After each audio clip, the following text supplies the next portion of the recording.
বছর শুরু হতে কিন্তু আমরা বেরিয়ে পড়েছি ইকো পার্ক এবং হচ্ছে মন্দারমণি দেখতে। তো প্রথমে আমরা চলে আসবো ইকো পার্কে, কলকাতায় এখন চলে এসেছি, আর ইকো পার্কে আমরা ঢুকেও পড়লাম। তো ইকো পার্কে ঢোকার আগেই আমরা একটু টিফিন করে নিলাম, তো তারপর সবাই মিলে একসাথে ইকো পার্কের দিকে রওনা দিলাম। তো ইকো পার্কে আমরা কিন্তু গেছি, কিন্তু প্রথমে কোনটায় চলে গেছি জানো তো? প্রথমে হয়তো চলে গেছি যেটা ছোটোখাটো একটা চিড়িয়াখানা মতো করেছে, তো সেই ইকো পার্কটায় আমরা ঢুকে পড়েছি, আমরা বুঝতে পারিনি। তো এখান থেকে দেখার পরে এখানটায় অনেক কিছু আছে, কুমির আছে, তো তারপর তোমার হচ্ছে পাখি আছে, অনেক রকম পাখি, তারপরে অনেক রকম শিম্পাঞ্জি, এরকম যাই হোক অনেক কিছু দিয়ে সাজিয়েছে, খুব সুন্দর লাগলো জায়গাটা।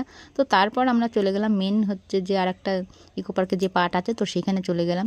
তো সেখানে তারপর সব কিছু দেখলাম, সময় খুব অল্প ছিল, আমাদের ঢুকতে ঢুকতে অনেকটা বেলা হয়ে গেছিলো। তো যাই হোক সব কিছু দেখার পরে, আর এইখানটাই হচ্ছে এটা তো কী বলে, জলহস্তি, এর ভেতরে সবাই দাঁড়িয়ে দাঁড়িয়ে দেখছে, আমরাও বেশ একটু দেখলাম। তো তারপর সব কিছু দেখার পরে, আর এইখানটাই হরিণ।